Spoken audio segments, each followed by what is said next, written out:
Hey everyone, so today I'll be doing my March flip through. Pretty quick and simple, so let's start. So here's my March, it's gonna be black and white and gray, and then my month at a glance.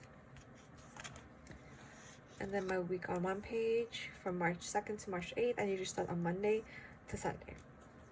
Here's my tasks, and then the weeklies, what I do and stuff like that. And then my March 9th to March 15th.